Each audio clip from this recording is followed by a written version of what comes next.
Buenas tardes, amigos y amigas. Desde el equipo de Naturalistas Chile les damos las gracias y les damos la bienvenida por acompañarnos en esta nueva charla de nuestro 20º ciclo de Cuarentena Conciencia y que es también nuestra segunda semana fúngica. Queremos enviar un fuerte saludo, un saludo muy especial a nuestra amiga Patricia Silva Flores, quien nos apoyó y nos ayudó a organizar esta semana.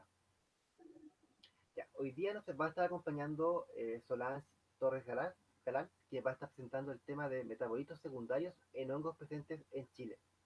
Ella es doctora en ciencias biológicas del área de botánica, perteneciente al laboratorio de química de productos naturales de la Universidad de Concepción. Así que vamos a comenzar con su charla.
Hola, muy buenas tardes a todos ustedes aquí presentes. Muchas gracias por hacer un tiempo, un stop en sus quehaceres, ¿cierto? Ahora que estamos en tiempo de pandemia, muchos estamos en nuestros hogares, quedándonos en casa. Y para mí es un gusto el poder, ¿cierto?, presentarles hoy parte de mi trabajo, lo que he estado haciendo constantemente en el Laboratorio de Química de Productos Naturales de la Universidad de Concepción. ¿Ya? Yo quiero, terminando esta semana micológica, mostrar principalmente, hablar sobre los metabolitos de hongos, sus generalidades, cuáles son sus roles y principalmente dar un enfoque en cuanto a sus avances, cuáles han sido los últimos años los avances en este término y el potencial bioactivo que estos organismos albergan, ya que son bastante interesantes las propiedades farmacológicas que estos presentan. Ustedes se preguntarán qué son los metabolitos. Son productos derivados del metabolismo de muchos organismos, donde se llevan a cabo distintas reacciones químicas. Los metabolitos son divididos en dos, principalmente los primarios y los secundarios. ¿Ya? Los metabolitos primarios, como su nombre lo indica, son esenciales para el crecimiento y el desarrollo de un organismo. Por lo general, estos metabolitos se sintetizan en mayor cantidad que los metabolitos secundarios y son esenciales entonces en la primera etapa del crecimiento de un organismo. Son necesarios para crecer y desarrollarse. Los metabolitos secundarios, a diferencia de los primarios, y podemos encontrar en literatura, principalmente los reconocen como no esenciales para el crecimiento, ¿ya?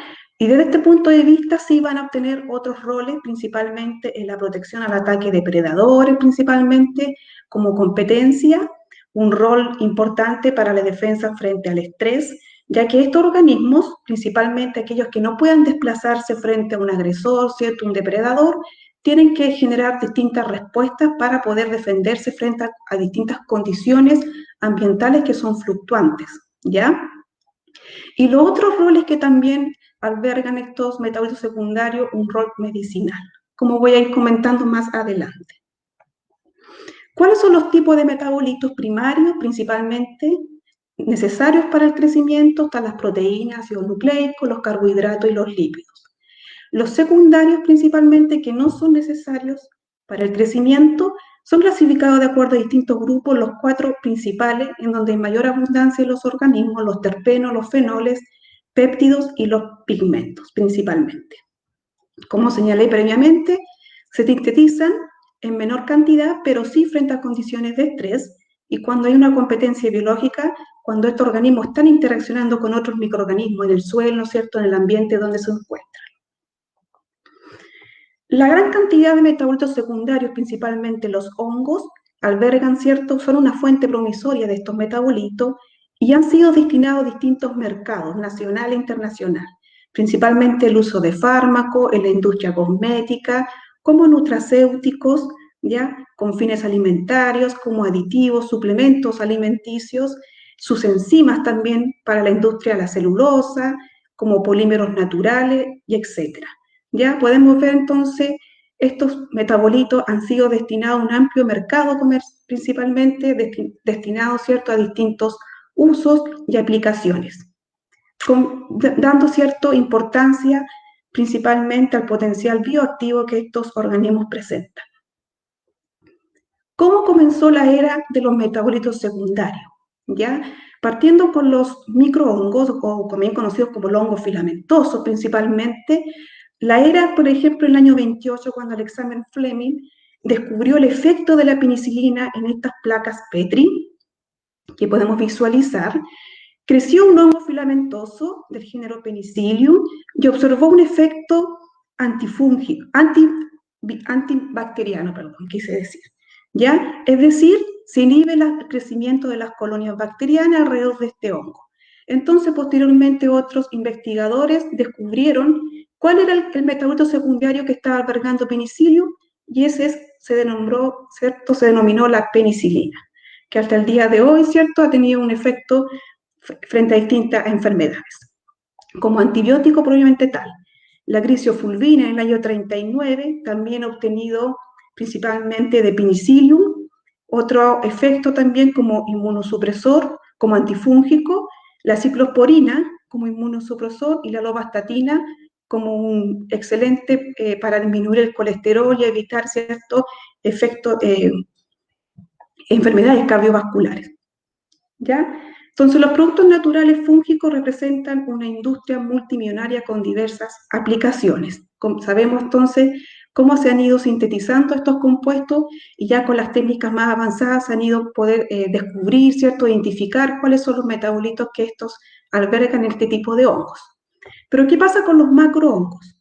Los macrohongos han sido también utilizados durante miles de años por la medicina tradicional china, principalmente los asiáticos, China, Corea, Japón, en donde podemos visualizar que en ese tiempo ya, por ejemplo, un registro en un libro data de hace 2000 años, ya se hablaba de estos organismos, principalmente los cosechaban, y con las técnicas ya durante el siglo XI ya podían cultivarlos sobre distintos troncos, inoculando el micelio.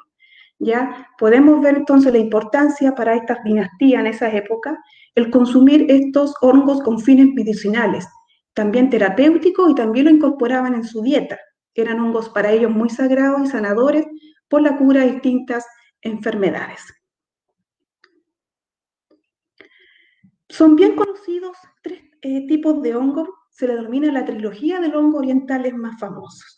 Si uno busca en literatura, vamos a encontrar muchos productos comerciales que están a la venta, ya sea producto del hongo seco, pulverizado, en forma de cápsulas, o también venden también sus esporas como nutracéutico o suplemento alimenticio.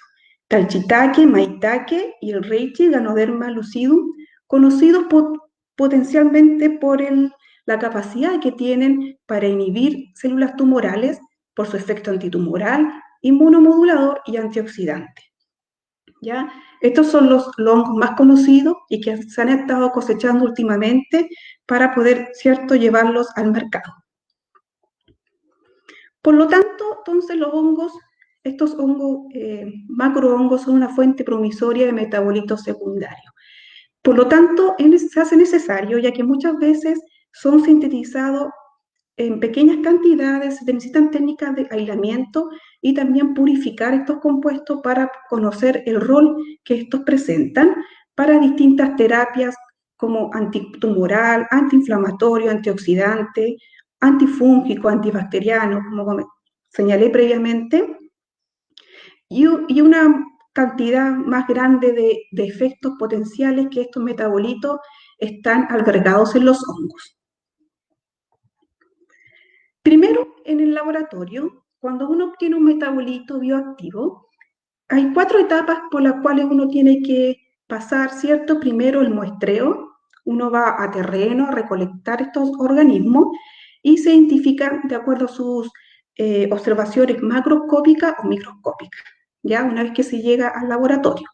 Posteriormente, la etapa de cultivo, ¿ya? Yo la denominé como la etapa 2, que, ¿cierto? Es como la etapa más complicada porque hay que aislar, ¿cierto?, el organismo y obtenerlo puro para poder identificar después los componentes que estos albergan. Entonces se hace en el periodo de cultivo un aislamiento del organismo y se hace un traspaso a cultivos sólidos y a cultivos líquidos para obtener mayor cantidad de estos metabolitos. Posteriormente, ya que una vez que el hongo formó el metabolito, se deben extraer del medio de cultivo. ¿Ya? Se puede hacer una extracción más directa utilizando los basidiomas que yo recolecto o bien una extracción de los metabolitos del cultivo in vitro. Y finalmente se hacen los ensayos de bioactividad, que generalmente son ensayos in vitro, para evaluar toda la actividad biológica que estos metabolitos albergan. Vamos por parte entonces, ¿cómo se generan los cultivos miceliales in vitro? Cuando se va a terreno, ¿cierto? Recolecto en basidioma, puedo usar 2 técnicas, ¿ya? Que son las bastante mencionadas en literatura. Mediante el uso de un bisturí estéril, se utiliza esta herramienta, se hace un corte transversal a la altura del sombrero y se deposita sobre un papel o un portaobjeto. Voy a desarrollar una esporada que va a ser de distintos colores dependiendo de la especie, porque hay esporas más claras, más oscuras, ¿cierto? Y estas esporas se dejan caer en una placa Petri, en donde va a germinar y van a generar finalmente el micelio, ¿ya? Lo que yo hago habitualmente, y para mí he tenido más éxito con esta técnica, es hacer un corte longitudinal con un bisturí estéril o bien manualmente abrir el hongo y obtener pequeños trozos, fragmentos del tejido del hongo a la altura del estípite. ¿Ya? Posteriormente, de estos trozos, fragmentos, van a emerger, ¿cierto?, las hifas y van a formar esta biomasa en placas Petri con medio sólido.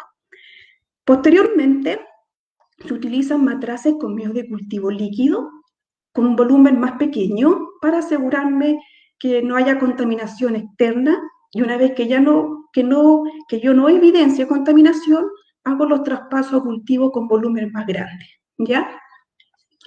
Entonces, estos medios de cultivo van a tener todos los nutrientes necesarios para que el hongo crezca y finalmente ya cuando logro aislarlo, ¿cierto? El hongo creció, formó una abundante biomasa, yo puedo ya pasar a la segunda etapa que es la producción de los metabolitos secundarios. En este cultivo líquido voy a obtener todos los metabolitos secundarios y debo hacer entonces su extracción. Para hacer su extracción, primero tengo que filtrar, ¿ya? Cuando yo filtro, voy a separar la biomasa del medio de cultivo líquido. La biomasa va a quedar retenida en un papel filtro y el medio líquido va a ser traspasado a un embudo de decantación que se va a extraer con distintos solventes, ¿ya? Entonces, la biomasa, una vez que la obtengo, se debe lavar bastante para retirar el resto del medio de cultivo y se seca en un liofilizador. Una vez que se seca, la muestra se hace un polvo con un homogenizador y se añade el solvente con ultrasonido para extraer todo, arrastrar todos los metabolitos que están en el micelio. Entonces, yo voy a tener ya una cantidad de metabolitos determinada. Posteriormente, en el medio de cultivo también se liberan metabolitos y estos se extraen también con distintos solventes en un embudo de decantación. Finalmente, de acuerdo al método de extracción, voy a obtener un extracto seco que va a ser en cierta forma de vaquedad en un recipiente de vidrio. El extracto seco y el solvente va a quedar acá. Entonces, el extracto seco voy a obtener todos los metabolitos del hongo que fueron previamente, ¿cierto?, cultivados. Ahora, en el laboratorio de química de productos naturales también se desarrollan distintas técnicas como cromatográficas convencionales, ¿ya? Primero se debe tener un perfil cromatográfico usando un cromatógrafo de gas masa asociado a un espectrómetro de masas, ¿ya? Posteriormente que obtengo un perfil, yo ya tengo que ir obteniendo distintas fracciones para analizar estructuralmente los metabolitos y voy a hacer un análisis estructural ya sea por un espectro de masa para ver la masa del compuesto o por resonancia magnética nuclear para ir armando el compuesto puro que voy a determinar. Se hace una elucidación estructural. ¿Cómo funciona esto específicamente? Podemos ver en la parte inferior. Por ejemplo, yo voy a hacer un ensayo fitotóxico. Quiero un componente del hongo que mate, ¿cierto?, una planta o inhiba el crecimiento. Entonces, primero tengo un extracto total, como se puede ver la imagen, un extracto bastante concentrado porque van a haber una cantidad enorme de metabolitos. Entonces, cuando yo tengo un extracto que me dio positivo, el efecto, hago subfracciones o fraccionamientos sucesivos. Entonces, este extracto lo voy a fraccionar en dos, voy a hacer nuevamente el ensayo y me voy a dar cuenta que este es el positivo. De este, nuevamente lo fracciono y me voy a dar cuenta que este tubo que tiene la fracción, ¿cierto?, activa, vuelve a hacer un tercer fraccionamiento. La idea es ir limpiando el extracto, ¿ya? Muchas veces ha pasado que cuando hago un ensayo biológico con un extracto total, da negativo, ¿ya? Por ejemplo, antibacteriano. No hay un efecto inhibitorio en el crecimiento de las bacterias en un extracto total, pero muchas veces cuando logro purificar o ya obtener fracciones del extracto, me da actividad. Eso es debido porque muchas veces las moléculas más activas están a muy bajas concentraciones y al estar a muy bajas concentraciones muchas veces son enmascarados por otros compuestos que sí son más abundantes, ¿ya? Entonces es conveniente siempre realizar distintos fraccionamientos del extracto para llegar al metabolito o al compuesto puro que es bioactivo. Y finalmente, ya una vez que esté puro, yo lo puedo caracterizar si es un compuesto nuevo o un compuesto que ya ha sido reportado, pero tiene otro tipo de actividad. Esos son los pasos habitualmente que se hacen en el laboratorio. Ahora existen distintas estrategias para poder, ¿cierto?, mejorar la producción o inducir la síntesis de los metabolitos secundarios. A nuestra izquierda podemos ver una condición de crecimiento normal, lo que ocurre en naturaleza, ¿cierto? Podemos ver estas barritas de control deslizante que corresponden a distintos parámetros que ocurren en un ambiente. Y estos parámetros también yo los puedo llevar a condiciones controladas, ¿cierto? A una condición de crecimiento in vitro. Entonces, la idea, ¿cuál es la estrategia? Si yo modifico cualquiera de uno de estos parámetros, ya sea uno en combinación, voy a producir más o menos metabolitos, o bien pueden aparecer metabolitos nuevos, ¿ya? Entonces, la idea es poder producir in vitro o usar estresantes, factores de estrés, que puedan, ¿cierto?, producir mayor concentración del metabolito determinado, o bien que me aparezcan nuevos metabolitos con nuevas propiedades biológicas. Entonces, una variación en cada parámetro van a producir cambios en la biosíntesis de estos metabolitos secundarios en términos de cantidad y el tipo de metabolito que voy a detectar. Para ello, cuando inicié el trabajo en el laboratorio, ¿ya? Primero me hice la pregunta, ¿qué pasa si voy a ir a algún organismo principalmente que crece en estos ambientes fríos, ya en ecosistemas patagónicos? Sería interesante determinar con qué perfil metabólico me voy a encontrar, qué compuestos son los más abundantes, y ahí obtuve un perfil de ácidos grasos y esteroles. ¿Ya? Como les voy a mostrar, tuvo propiedades farmacológicas interesantes, por lo cual me hice esa pregunta de cuál sería la diversidad química y la actividad biológica que podría estar almacenada en las especies asociadas a climas fríos y a bosques de notofagos. Para esto, la metodología empleada, utilicé ejemplares de Cortinarius sifidipus. Este hongo fue aislado en la Reserva Nacional de Magallanes, caracterizado por estar en parte todo el año con una cobertura nevosa, una temperatura media anual de 7 grados Celsius, ¿ya? Rodeado de bosque de notofagus. Principalmente esta especie se observó que está asociada a Notophagus pumilio olenga. Entonces, a partir de este hongo se obtuvo un extracto total, ¿ya? Como mencioné, se hace un perfil de todos los componentes que puedan estar albergados en este organismo, y posteriormente se hace el fraccionamiento para determinar si existe. En ese tiempo yo quería ver si había una actividad antitumoral asociada a estos metabolitos. Una vez que determino la actividad antitumoral y me dio positivo para cierto número de fracciones, las fracciones fueron purificadas por HPLC y principalmente el componente activo era un derivado del ergosterol.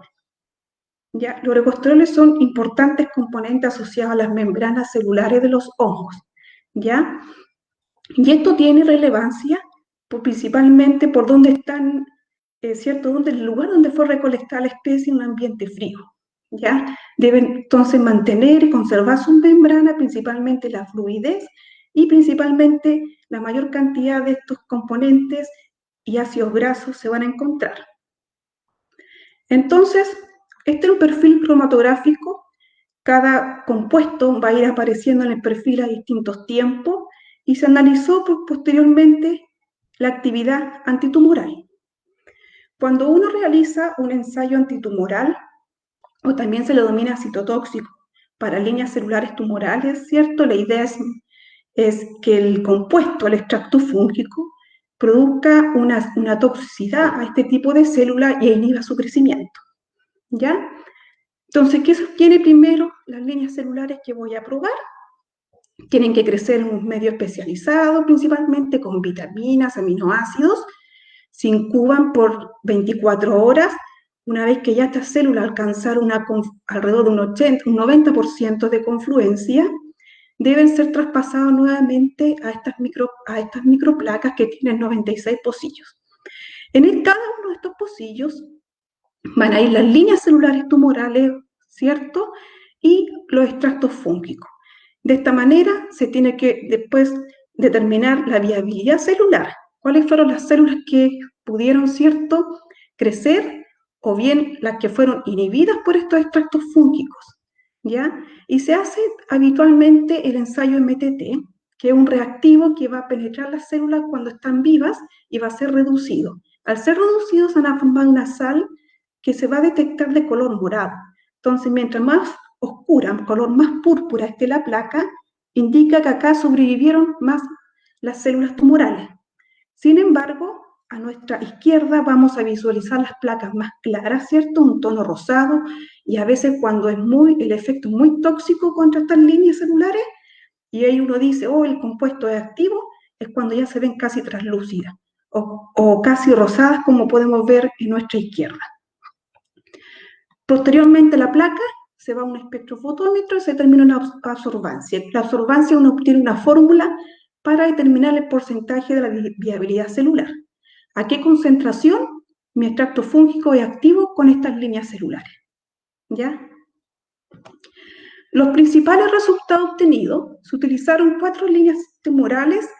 Fue activo para las 4 con neuroblastoma, cáncer de mama, osteosarcoma y próstata. Se utilizaron principalmente estas líneas que tienen alta incidencia de cáncer, ¿cierto?, en nuestro país. Bueno, y en el mundo igual. Entonces, el metabolito, que es el derivado del ergosterol, fue activo contra las 4 líneas de células tumorales ensayadas. ¿Cómo podemos visualizarlo? Principalmente por la concentración, el IC50, que es la concentración necesaria para inhibir el 50% de las células tumorales que estaban, ¿cierto?, en estos cultivos, y a medida que la concentración es más baja, es mucho mejor el potencial citotóxico que tienen contra estas líneas celulares. Este trabajo, por si quieren, ¿cierto?, buscar más en el tema, cualquier duda, también fue publicado en el año 2016, ¿ya? Entonces habla de la composición esteroidal que tuvieron, ¿cierto?, estos organismos y la actividad citotóxica, referente, ¿cierto?, con las 4 líneas celulares ensayadas. Bueno, ahora yo les quiero hablar de otro tipo de factor de estrés abiótico. Hablamos previamente del frío. ¿Qué pasa con la radiación ultravioleta para los hongos? La radiación ultravioleta llega a nuestro planeta en pequeñas cantidades, ¿cierto? Alrededor de un 3 o un 4%, porque la mayoría es absorbada, ¿cierto?, por la capa de ozono. Pero si bien es poquito el porcentaje que llega a la Tierra, no son significativas porque son longitudes de onda que tienen una alta intensidad, alta energía, y van a producir daño, ¿cierto?, a todos los procesos biológicos, a todos los organismos. Principalmente los hongos, las plantas, porque ellos no pueden escapar, ¿cierto?, de la radiación o cuando están frente a un estrés. ¿Qué va a pasar entonces? Frente a un estrés abiótico, los organismos durante su crecimiento, desarrollo, reproducción van a crecer con este estrés constante y van a generar distintas respuestas al estrés, que yo las quise separar. En literatura igual las mencionan como morfológicas o físicas y también respuestas químicas. Entonces vamos a ver más adelante que se pueden usar cada una por separado, o bien muchas veces hay organismos que puedan responder de ambas formas, tanto físicas como químicamente. ¿Cuáles son los efectos inducidos por la radiación ultravioleta? Entonces llega a nuestro planeta ambas radiaciones del tipo UVB y UVA. Tenemos una IFA y aquí en grande ya podemos visualizar, ¿cierto?, la célula IFAL principalmente. ¿Qué es lo que ocurre en forma resumida? Durante el crecimiento principalmente van a haber cambios a nivel morfológico, ¿ya? A nivel de membrana, pared celular, se ha reportado engrosamientos de pared, principalmente en cuanto a respuestas químicas, acumulación de compuestos absorbentes, lipoperoxidaciones que van a generar radicales libres y estos van a interaccionar con moléculas interesantes, ¿cierto?, que están principalmente en el núcleo, como el ADN. Se van a formar dímero de timidina como daño molecular y existen distintas proteínas u otros componentes de membrana que se van a ver, ¿cierto?, alterados por la radiación UV. Entonces, para poder generar esta tolerancia al estrés, los organismos deben activar todo el sistema antioxidante, sintetizar compuestos absorbentes o generar mecanismos de reparación en el daño molecular, ¿ya? Sin estas respuestas, el hongo no va a poder sobrevivir, ¿cierto? O los organismos sésiles no van a poder desarrollarse frente a esta condición de estrés. Por lo tanto, el otro estudio que realicé fue en cuanto a qué pasa si yo expongo un hongo, un basidioma a la radiación ultravioleta, cuáles son los cambios metabólicos en cuanto a los esteroles y los ácidos grasos. ¿Ya? Quise entonces enfocarme en estos estudios porque habían distintos reportes en donde la radiación UV en estos hongos producía cantidades más grandes de vitamina D. Ya la vitamina D hoy en día se ha estado bastante, el déficit que hay en nuestro cuerpo principalmente, y por lo tanto ocurre, ¿cierto?, un déficit en la reabsorción de calcio para nuestros huesos principalmente. ¿Ya? Entonces, primero la metodología empleada, se utilizó una lámpara ultravioleta, entonces acá utilizaba los basidiomas distintos de Sterium hirsutum. Ya este hongo conocido por sus vellosidades, principalmente es cosmopolita, lo podemos ver usando distintos sustratos. Este hongo fue irradiado con una lámpara ultravioleta y como control se utilizó distintos ejemplares también de Sterium hirsutum sin irradiar, para ver si efectivamente los cambios que yo iba a detectar eran principalmente inducidos por la radiación UV. Se obtuvieron distintos estanoacetónicos totales. Acá podemos ver un matraz, control sin UV, y a nuestra derecha los distintos tiempos de radiación ultravioleta generados a las 6, 24 y 48 horas.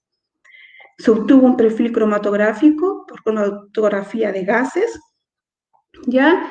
Y se evaluó la actividad antioxidante utilizando el radical de PPH en combinación con nuestra muestra que va a tener los distintos extractos, ¿cierto?, totales del hongo que fue irradiado o sin irradiar también. ¿Ya? La idea de la actividad antioxidante es poder evaluar la capacidad que tiene el extracto fúngico para inhibir este radical, que es un reactivo que se vende, está puro, ¿cierto? Y si la muestra es capaz de inhibir más del 50% del radical, podemos hablar que tiene una alta capacidad antioxidante. Los resultados obtenidos a los distintos tiempos de radiación ultravioleta, podemos determinar que en el control, recordemos que el control es sin irradiar, se observa la presencia abundante del escualeno y el orocosterol, son los principales componentes que están en mayor abundancia. a las 6 horas, prácticamente el escualeno se mantiene, a las 24 horas también, pero me llamó la atención que hay un grupo, un esterol, un recosterol, que disminuyó con la radiación ultravioleta. Acá podemos ver, ¿cierto?, los pics que son casi prácticamente, no son detectables por el equipo, a diferencia del control sin irradiar, ¿ya? Entonces, si bien acá no se determinó si había presencia de vitamina D, se puede inferir que se hubiese estado produciendo porque el ergosterol es el precursor de la vitamina D, ¿ya? Que por acción de la radiación ultravioleta se genera una ruptura en los enlaces de estas moléculas y genera principalmente el compuesto que nosotros estamos buscando. Entonces, en presencia de radiación ultravioleta, se estaría generando la vitamina D, que si, lo más seguro es que si nosotros lo hubiésemos cuantificado, podríamos haberla encontrado en las muestras, ¿ya? Pero esos son estudios que se van a realizar con posterioridad más adelante, para poder determinar la presencia de esta vitamina en las muestras que son irradiadas. En el perfil de ácidos grasos también hubo diferencias. Podemos ver cómo disminuyen los ácidos grasos insaturados por sobre los ácidos grasos saturados. Principalmente entonces hubo una variación. Podemos visualizar, ven, los pics que van disminuyendo a medida que la muestra es irradiada. Aquí, más que una reacción biológica, aquí fue una reacción química, ¿ya? Los ácidos grasos insaturados se caracterizan por tener doble enlace. Entonces, la radiación UV genera la ruptura de estos enlaces y se van a formar ácidos grasos saturados, principalmente. También, otro dato importante que se obtuvo en este estudio fue que a medida que aumentaba la exposición de la radiación ultravioleta de estos organismos, aumentaba también la acumulación de otros compuestos antioxidantes. Entonces, en nuestra tabla inferior podemos ver nuevamente la concentración que inhibe el 50% del radical, y se observa que mientras más valores más bajos, voy a obtener, ¿cierto?, una mayor actividad antioxidante por sobre valores más elevados. El control muestra una concentración de 768 microgramos por ml. Sin embargo, ya esta concentración se reduce casi a la mitad cuando yo expongo la muestra a 24 o 48 horas. ¿Ya? Bueno, otro factor de estrés principalmente que se trabajó y que fue parte también de la tesis de doctorado que pude desarrollar en el laboratorio, era qué pasaba ahora con los cultivos in vitro, porque lo previo fue finalmente de basidiomas, ¿ya? Entonces yo me hice la pregunta, ¿qué pasa ahora cuando el hongo está creciendo, ¿cierto? Se está desarrollando bajo distintas condiciones. ¿Qué va a pasar, cierto, con algunos cambios morfológicos o alguna respuesta química? Lo primero fue evaluar la respuesta morfológica, ya lo de los cultivos in vitro. Trabajé con 3 especies de hongos. Una era determinar primero las estructuras miceliales, o si habían cambios en cuanto a la espora. Como se había reportado previamente, habían distintos cambios morfológicos, muchas estructuras miceliales. Por ejemplo, acá podemos ver la fotografía inferior. Este es un trabajo del año 2015, se podía visualizar que en hongos filamentosos, había muchos trabajos de hongos filamentosos, ¿ya? Con Penicillium, Aspergillus, y se observaba principalmente que a medida que aumentaban las dosis de radiación UV, el hongo inhibía su crecimiento, pero el micelio que lograba formar era muy denso. Entonces, están actuando de la misma forma como las plantas. Las plantas, sus hojas se reducen de tamaño y también se tornan más gruesas para impedir, ¿cierto?, el acceso a la radiación UV sobre este tipo de células, principalmente los cultivos. ¿Cuáles fueron las especies? Primero trabajé como Armillaria sparrei, Cordyceps cuncunae. Ambas especies fueron gentilmente otorgadas por el profesor Getz Partner. Ya cuando inicié mi tesis, él me comentaba que estos hongos en cultivos desarrollaban estas estructuras miceliales interesantes, por lo cual me dijo, podría ver qué pasa con estas estructuras con la radiación ultravioleta, ¿ya? Entonces, este hongo, desarrolla en cultivo in vitro estos rizomorfos, que son estructuras miceliales de color, son cordones miceliales, ¿ya? Que prácticamente cubrían toda la placa Petri. Cordyceps concunae es un hongo entomopatógeno, desarrolla ciertos estromas sobre la superficie, el exoesqueleto de los insectos. Así fue recolectado, de acuerdo a esta publicación del profesor Gespalm en el año 2012 y colaboradores, y se puede visualizar que en cultivo in vitro, como podemos ver a nuestra derecha, desarrollan estos macroconidióforos, donde van a estar ciertos estos conidios, principalmente que son las esporas del hongo, ¿ya? Entonces, me hice esa pregunta, nos hicimos esa pregunta, ¿qué pasa con la radiación ultravioleta? Para esto, desarrollar las distintas técnicas de cultivo in vitro. Desarrollé una camarita de radiación ultravioleta en donde podemos ver acá distintas divisiones, ¿ya? Mientras más arriba yo exponga las placas a la luz UV, mayor intensidad. Entonces el hongo va a estar mayormente estresado. Mientras más lejos la placa Petri de la fuente de luz UV va a ser menor intensidad. Entonces utilicé intensidades altas, intensidades medias y intensidades más bajas para poder determinar estos cambios en los cultivos in vitro. Para esto se determinó entonces qué pasa con los macroconidióforos en cuanto a su número y longitud y qué pasa con los rizomorfos. Por microscopía electrónica de transmisión y de barrido, puede determinar los cambios a nivel de la ultraestructura, si hubo una modificación de la pared celular, ¿cierto?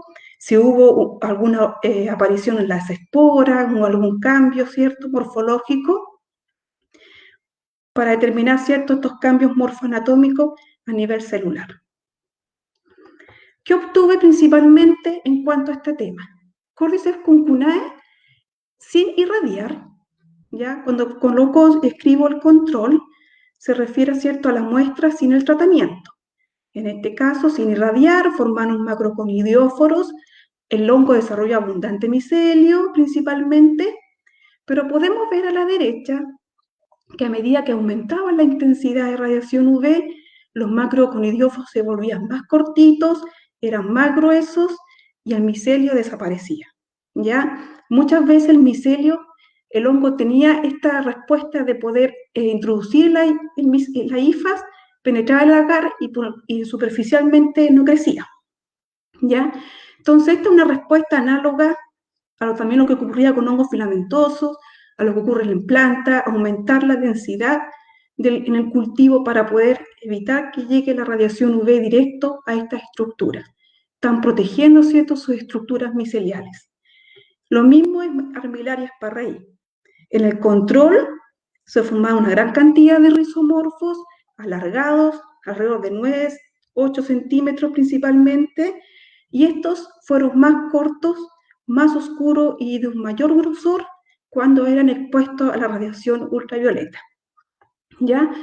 Ahora, en este tipo de hongo no se generó una respuesta química, no tuve diferencias químicas principalmente a que se haya sintetizado o se haya inducido algún tipo de compuesto, pero sí claramente se observan diferencias morfológicas con respecto al control y a la radiación UV, ¿ya? Y otro dato importante, que el hongo en ningún momento terminó de crecer. Seguía creciendo, pero era más lento, ¿ya? Pero a su vez, crecía más lento, guardaba esa energía principalmente para poder formar estas estructuras más fuertes. Otros resultados por microscopía electrónica, entonces, en cuanto a las esporas, estos conidios, principalmente de Cordyceps, detecté diferencias con respecto al control. Las dos fotografías superiores, A y B, son el control sin irradiar, y podemos ver diferencias de estos conidios cuando fueron expuestos a la radiación ultravioleta, ornamentaciones que fueron generadas. ¿Qué pasa con hice unos cortes transversales a los coremios, también, o estos macroconidióforos, y podemos observar en las dos fotografías superiores, que son el control, unas invaginaciones de membrana. Podemos ver, ¿cierto?, cómo estas invaginaciones son notorias principalmente en los coremios, estos cortes transversales. ¿Qué pasa cuando estos organismos, ¿cierto?, se exponen a radiación UV? ¿Qué pasa con estas estructuras? Estas invaginaciones de membrana desaparecen, ¿ya? Podemos visualizar en las dos fotografías que están en la parte inferior, desaparecen estas invaginaciones. Y eso probablemente se debe a los cambios en el grosor de la pared celular de estas estructuras. En el control, la pared celular era de 101,8 nanómetros y cuando son irradiados son de 115,9 nanómetros. Claro que hubo un cambio, ¿cierto?, morfológico asociado a estas estructuras. En cuanto a factor de estrés abiótico, ahora una respuesta química. Estudié un hongo que era, en cultivo in vitro formaban un pigmento. Entonces también quise ver qué pasa con los pigmentos. ¿Qué pasa con este metabolito? ¿Se induce, se inhibe o va a cambiar? ¿Ya? A otro más activo o menos activo. Entonces, la idea era evaluar si también estos mejoraban sus propiedades antioxidantes o fotoprotectoras. ¿Qué obtuve de los resultados? Principalmente Serpula himantioides, este hongo que ha sido el hongo que me ha dado en cierta forma mayor actividad porque tiene este pigmento que alberga en su cultivo in vitro. Podemos visualizar a nuestra izquierda el control, el pigmento, cómo se desarrolla en la placa, ¿ya? En la placa Petri, una vez terminado su tiempo de incubación. A nuestra derecha, con radiación UV, cómo se formó una gran cantidad de pigmento desarrollado en estos cultivos in vitro. Entonces, macroscópicamente, cuando yo por primera vez pude ver esto, dije, oh, el hongo se está defendiendo, y fue algo visual, macroscópico. Entonces quise llegar más allá y ver a nivel celular. ¿Qué podía estar pasando? ¿Se están acumulando estos pigmentos en alguna estructura celular específicamente? Y aquí me encontré con otra sorpresa. ¿Ya? En las dos fotografías superiores, donde dice C, corresponde al control. Ya podemos ver diferencias. En ellas ambos, todo el contenido celular está distribuido homogéneamente al interior de la célula.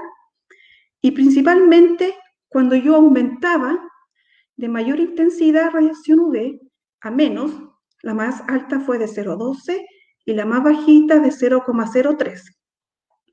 Entonces, cuando yo aumentaba la radiación, estos pigmentos se asociaban principalmente a la membrana y teñían la pared celular fúngica, ¿ya? A medida que la dosis de radiación iba disminuyendo, esta tinción, ¿cierto?, este contraste en la pared desaparecía. No había mayor cantidad de pigmento. Perdón. Entonces, podemos decir que la radiación UV, al ver esta fotografía, al ver los cultivos in vitro, se induce la síntesis de pigmento en mayor cantidad. Y a nivel celular, el hongo está protegiendo las capas más internas de la célula, liberando este pigmento no al cultivo, sino que la gran parte lo está almacenando al nivel de la membrana para proteger y teñir, ¿cierto?, la pared celular de estos organismos. Entonces, en Serpula encontré más una respuesta química. Morfológicamente no hubo cambios en cuanto al micelio, pudo crecer también frente al estrés, pero sí hubo una respuesta química frente a la producción en mayor cantidad de este pigmento. Entonces yo dije, este pigmento va a cumplir un rol fotoprotector. Hagamos unos ensayos fotoprotectores y también ver si el hongo mejoró la capacidad antioxidante, porque la radiación UV, en muchos trabajos se ha reportado que en estos organismos, durante su crecimiento, pueden activar toda la maquinaria enzimática antioxidante que ellos tienen asociado. Entonces, si yo espero que el hongo está produciendo una gran cantidad de pigmento, pueda tener un rol fotoprotector y antioxidante, no solo para el hongo, sino también para un uso medicinal.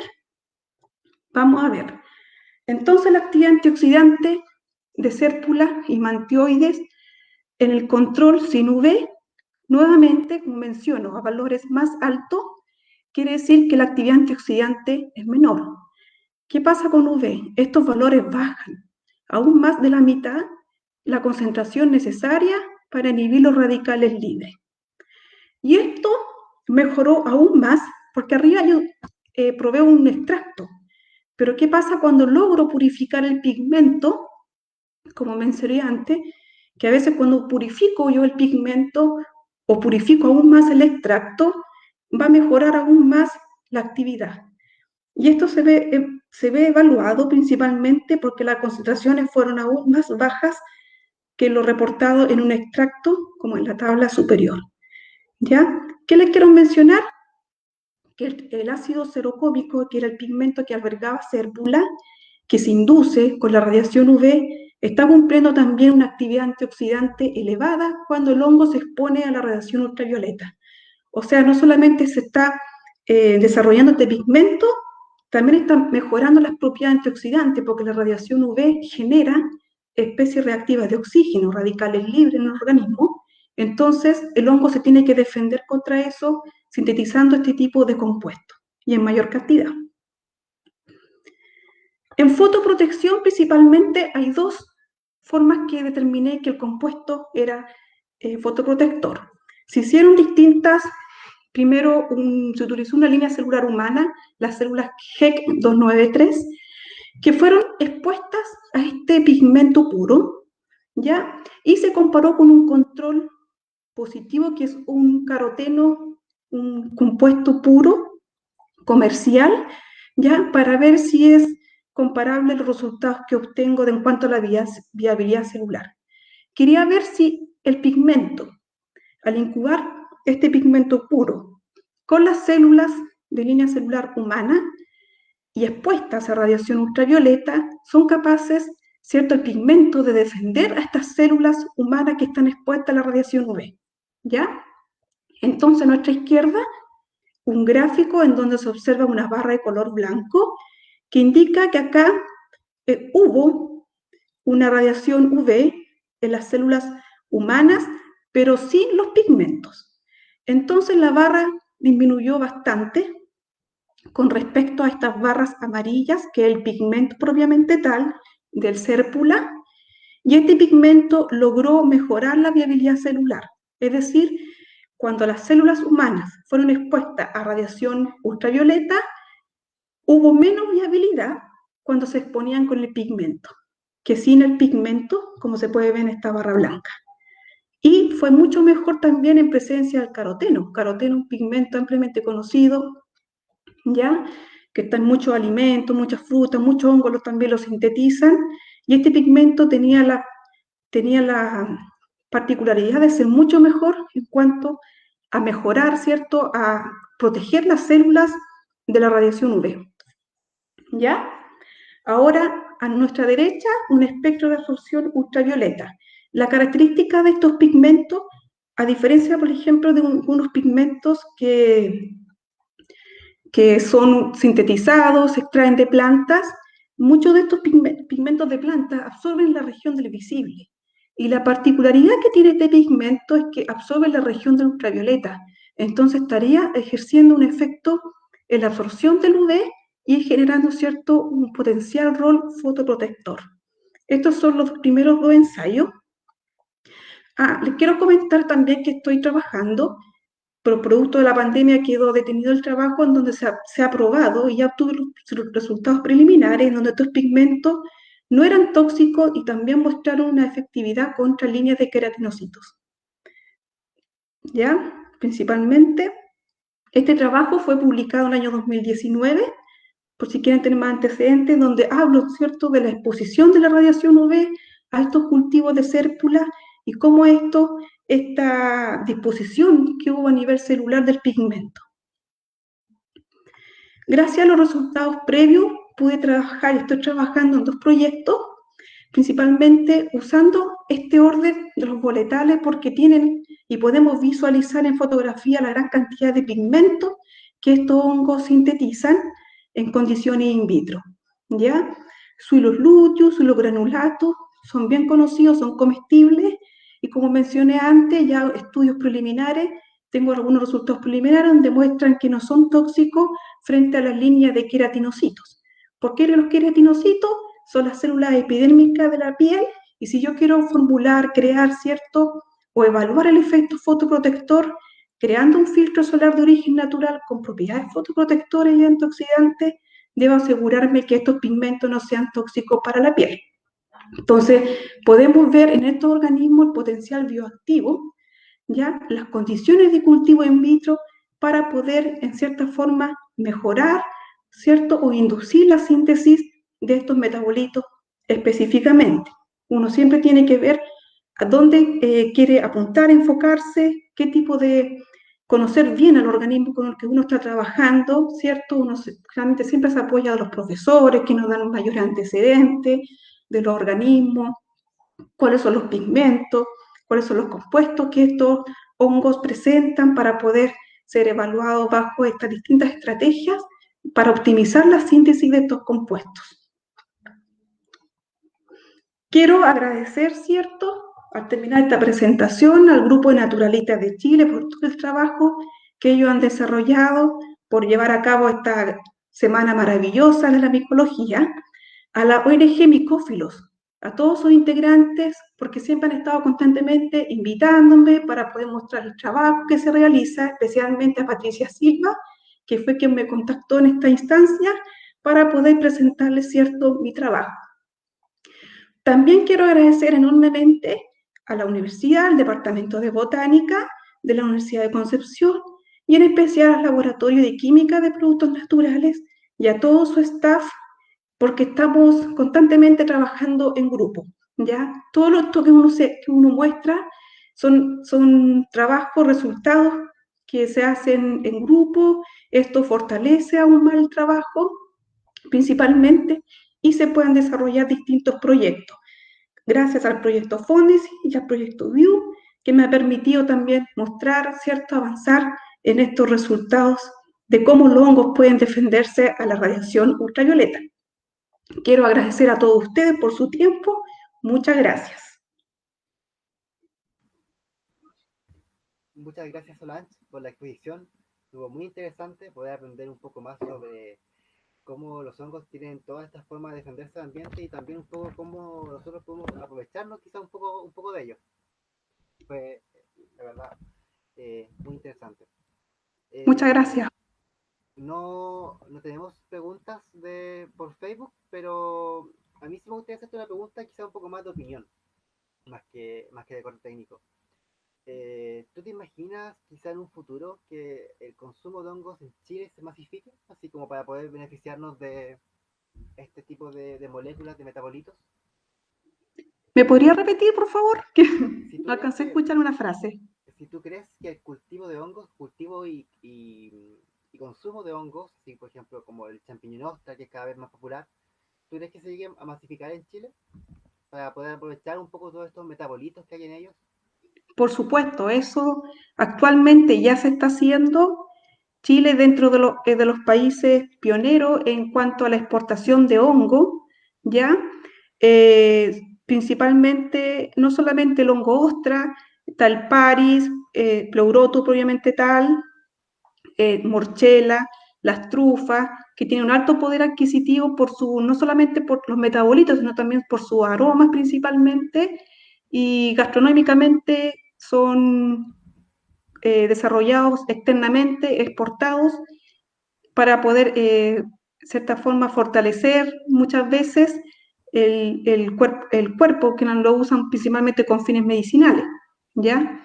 Entonces, la ventaja es, se están siempre utilizando distintas técnicas de cosecha de estos organismos in vitro, como también se puede realizar mediante el uso de semillas, principalmente semillas cuando se cosecha in vitro, se habla del micelio, para inocular distintos sustratos, una variedad de sustratos a distintas temperaturas para poder, ¿cierto?, obtener variedades de hongo y hacerlos también más ricos al paladar.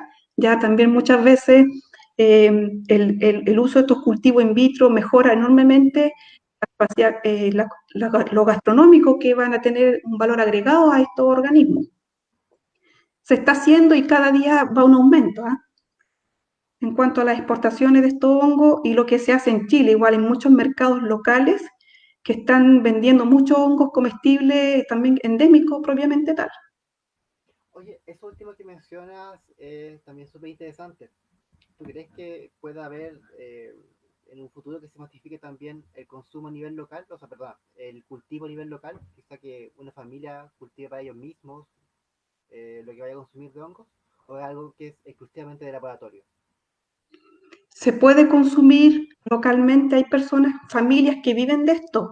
De hecho, hay pueblos indígenas también dedicados a la recolección, ¿cierto? A la venta en mercados locales, simplemente, ¿ya? Lo que sí, la ayuda de estos cultivos principalmente radica en que sea una recolección sustentable, ¿ya?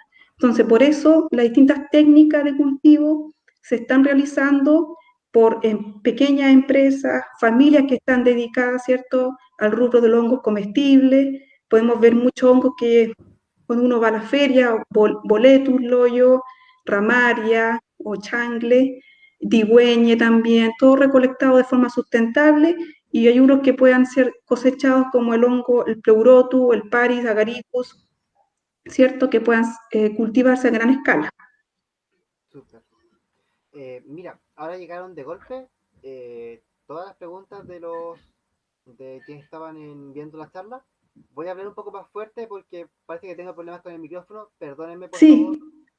Sí, Ya, te empiezo a leer las preguntas. La primera pregunta que tenemos, que es de Mariluz Salazar, dice: ¿en las plantas ocurriría lo mismo respecto a la generación de carotenos? posiblemente ocurre prácticamente lo mismo. Hay compuestos en las plantas donde se incrementa la síntesis de pigmento, también de compuestos fenólicos, flavonoides. Se ha observado que incrementa la radiación UV. Ahora, como todo organismo, como nosotros igual, no todos vamos a responder de la misma forma frente a un tipo de estrés. ¿Ya? Hay plantas que puedan sintetizar otro tipo de pigmentos, ¿ya? O puede que se inhiba la producción de pigmento, o bien puede que lo aumente. Pero sí se ha observado que presentan síntesis mayor de carotenos y otros compuestos antioxidantes, también tienen alto potencial antioxidante. Súper. Daniel Puig también pregunta: ¿cómo afecta la radiación UV a los metabolitos medicinales como los betaglucanos o los triterpenos? Sí, mira, con radiación UV, los beta-glucanos sabemos que son componentes de la pared celular de los hongos. Hay un potencial enormemente en cuanto a la bioactividad que alberga ese tipo de compuestos. No he probado qué pasa con la radiación UV con los polisacáridos, pero si hablamos que son estructuras tremendamente complejas, son moléculas muy grandes, en donde están formados constitutivamente por muchas unidades de monosacáridos, pueden haber rupturas, ¿cierto?, en los enlaces glucosídicos por efecto de la radiación y puede ocurrir una posible transformación de la radiación UV, ¿ya? Pero en general, en el caso de los polisacáridos, como son, no, yo no convendría radiarlos porque son altamente activamente biológicos, activamente, entonces no irradiarlos podría afectar su actividad y disminuirla, Claro. ¿ya? Gerardo González Rocha pregunta si estos hongos con los que tú trabajas son cultivables o se deben colectar de la naturaleza. Algunos, hola profesor, algunos son cultivables y otros no. Por eso, los que mencioné durante la presentación, algunos, esos que yo obtuve metabolitos directamente del basidioma no se podían cultivar, ¿ya? Y de los cultivos in vitro que obtuvo, esos eran cultivables. Dependiendo de cada especie. Hay hongos micorrízicos que efectivamente no los voy a poder cultivar y hay otros que sí. Ya depende del tipo de la especie o el género que uno está trabajando. Claro. Mariluz Salazar nuevamente tiene una pregunta. Ella pregunta si es que la generación de flavonoides en plantas está más relacionado a la radiación o al estrés hídrico. Pueden ser ambas o por sí solas el efecto que esté produciendo en plantas. Bueno, yo no trabajo en plantas, pero me tocó leer bastante de plantas cuando estuve trabajando con hongos, porque quise ver si habían respuestas análogas a lo que las plantas también, cierto, desarrollan.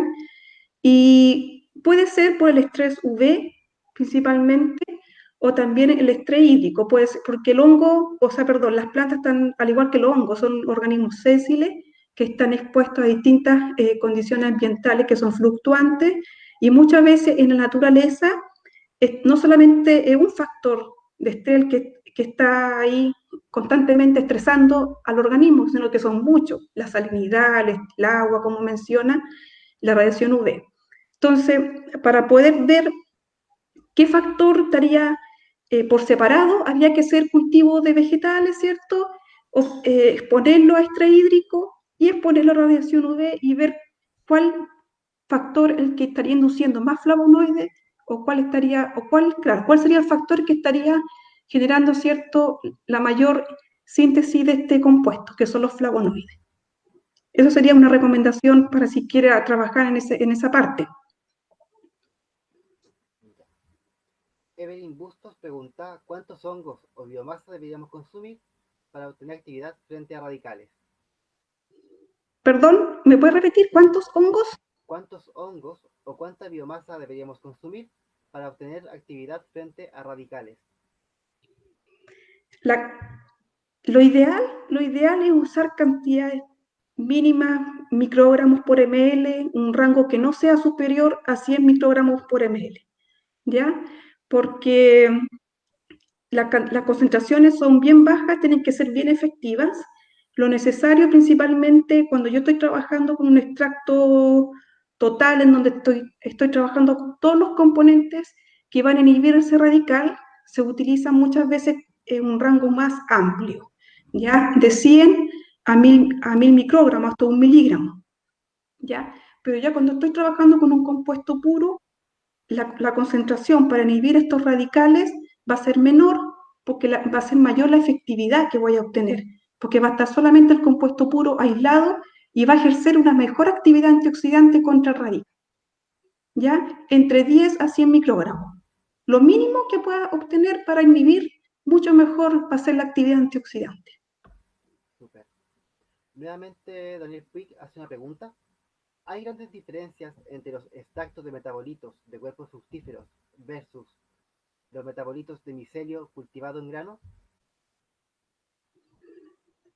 Claro que hay diferencias, claro que van a encontrar diferencias.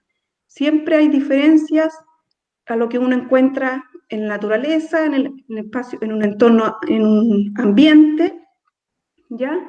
Versus lo que uno vaya a cosechar, a obtener en cultivo in vitro, ¿ya? Generalmente son distintos los parámetros que están, ¿cierto?, interaccionando con estos organismos y van a haber diferencias en cuanto a la composición de ácidos grasos, en cuanto al rendimiento, los fenoles, principalmente antioxidantes, los componentes de la pared celular, principalmente, ¿ya? Porque lo que nosotros tenemos en la naturaleza son distintos parámetros ambientales y no solamente abióticos, también están los bióticos. Entonces, todo eso va a generar un estrés en el hongo que pueda reducir o aumentar ciertos metabolitos. Pero en cambio, los cultivos in vitro, cuando uno los cosecha, ¿cierto? O aquellos que inoculan granos principalmente para poder eh, fructificar el hongo en cultivo y posteriormente cosecharlo, uno puede ir jugando con parámetros bajo estas condiciones de temperatura, de nutrientes, ¿ya? De humedad también principalmente, y van a ser diferentes sin duda lo encontrado en un entorno externo. Claro, al final todo va a influir en el resultado final. Aquí tenemos una pregunta de un expositor de esta semana, de una pregunta de Rómulo Oces. Te envía primero que nada felicitaciones por tu charla. Y la pregunta es si existen trabajos similares a los presentados hoy en términos de pigmentos y compuestos antioxidantes, pero con hongos de zonas desérticas. No he visto, y es interesante, distintos profesores también me han comentado que se podría trabajar con hongos que están expuestos a mayor cantidad, ¿cierto? Este tipo de radiación. Que yo tenga conocimiento, no hay trabajos que mencionen para este tipo de hongos, hongos que evitan en estas zonas con alta influencia de la radiación UV. Siempre los trabajos hacen mención a la gran biodiversidad, a la respuesta del organismo en la zona centro-sur de Chile principalmente. ¿Ya? Pero en mis conocimientos no hay estudios de hongos aislados de esas zonas, ¿cierto? Principalmente desérticas o con mayor influencia de la radiación ultravioleta. Bueno, al parecer, y metiendo un poco la cuchara, Solange, perdona, al parecer falta mucho por estudiar de lo que ocurre en las zonas áridas de nuestro país. Así que ahí hay un gran trabajo que hacer todavía. Exactamente. Evelyn Son, Bustos, perdona. Evelyn Bustos pregunta, ¿y los rendimientos de estos compuestos versus biomasa? ¿Cuál es su impacto social en el futuro? en el rendimiento, Sí, ¿cuáles son los rendimientos de los compuestos versus la biomasa? efectivamente el rendimiento es bajo. Cuando se purifica un compuesto, la cantidad va a ser alrededor de microgramos. Yo puedo tener casi 1 gramo de extracto, pero cuando quiero purificar un compuesto, el rendimiento es muy bajo, ¿ya? Por lo tanto, la idea es poder esto llevarlo a escala industrial, usar bioreactores, herramientas biotecnológicas para que no solamente, por ejemplo, la radiación UV, uno puede utilizar otros mecanismos, otros cultivos, llevar esto a otra escala para obtener mayor biomasa y obtener mayores cantidades de un compuesto de interés. Los rendimientos son muy bajos.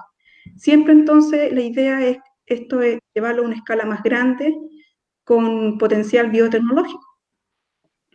Acudir a todo este tipo de herramientas para una producción más masiva de estos cultivos. Genial. Daniel Puig hace una pregunta nuevamente. ¿Dónde se pueden enviar análisis extractos para analizar su contenido de metabolitos? Me interesa Cordyceps militaris. Si él quiere enviar muestras para obtener metabolitos, los puede llevar al laboratorio de química, contactarse conmigo y podemos evaluar, ¿cierto?, el perfil metabólico y hacer algunos ensayos biológicos, si le interesa. Me puede escribir al correo y llevarlo al laboratorio para hacer un análisis de este tipo de hongos, que tampoco se trabaja mucho y sería interesante igual recibir muestras de ese tipo. Quizás podría dar tu correo por si alguien te quiere hacer algún tipo de consulta similar. Sí, soltorres@udec.cl. Ya, Ahí me Sol, pueden escribir, contactar, dudas. perfecto. José Jiménez Rubio también te da las felicitaciones por tu charla y Muchas pregunta gracias. si se evaluó el metabolito antitumoral del ensayo con células cancerosas y si es inocuo para las células sanas. Sí, muy buena pregunta. Bastante me han hecho esa pregunta. En esa instancia no evalué con células sanas, ya siempre se evaluó con respecto al control, que eran las células, porque quería ver si mi extracto fúngico, primero evaluar si es activo contra algún tipo de línea. El paso siguiente es evaluar toxicidad, ¿ya? Hoy en día, ahora estamos evaluando la toxicidad en células de fibroblastos, principalmente estos fibroblastos o células gingivales que no son células tumorales y son de origen humano. Y algunos compuestos, por ejemplo, se ha determinado que no son tóxicos como algunos polisacáridos de hongo. Ya en el laboratorio se está trabajando bastante con polisacáridos, tengo otros colegas que están trabajando en esta área, están haciendo doctorado también, y se ha determinado que los polisacáridos, por ejemplo, estos componentes estructurales del hongo, no presentan actividad frente a células normales, pero sí frente a líneas celulares tumorales, ¿ya? Entonces, el paso posterior, ¿cierto? O previo, se puede trabajar en paralelo cuando hacemos estos tipos de ensayos antitumoral. Usar fibroblastos o células humanas del tejido epitelial, ¿cierto? Principalmente que no forman estos tumores.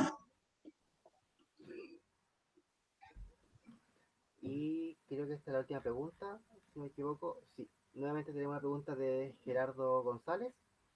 Y él pregunta, ¿cuál dificultoso es sintetizar los metabolitos que tú obtuviste desde los hongos, pensando en un modelo no extractivo? ¿Qué tan dificultoso es la extracción? No, sintetizar estos metabolitos. Me imagino que hacer una síntesis química. Ah, claro.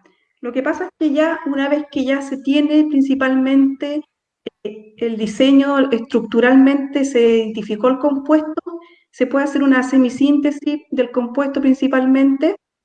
Ya se está usando como molde estos compuestos de origen natural para poder después hacer una síntesis química y pues, principalmente sintetizarlo de manera masiva. ¿Ya? Hay algunas modificaciones estructurales que se pueden realizar, también mejoran la actividad biológica de los compuestos que fueron previamente obtenidos de origen natural, como el hongo. Ya. Muchas gracias, Solange. Esa es la última pregunta. No sé si alguien más quiere hacer una última pregunta. Muchas gracias, me pueden contactar al correo. Si algún día alguien pasa por la universidad o de la universidad quiere conocer el laboratorio, bienvenidos todos sean. Ya hay muchas personas que trabajan con metabolitos secundarios, no solamente en hongo, en plantas, microalgas, y van a ser bienvenidos para atender a todas sus dudas, consultas principalmente. Bueno, finalmente, Solange, te volvemos a dar las gracias al nombre de todo el equipo de Naturalistas Chile por haber tenido que haber cerrado esta semana de los hongos. Y bueno, esperamos que hayan disfrutado todos mucho de aprender más de este maravilloso reino, que quizás es uno de los más desconocidos también. Y Sí. bueno, la invitación está abierta para que sigan viendo las próximas semanas, las próximas charlas de Cuarentena Conciencia. Así que un fuerte saludo para todos y ya nos estaremos viendo en un próximo ciclo de charlas. Hasta luego. Hasta luego, muchas gracias a todos, que tengan un lindo fin de semana.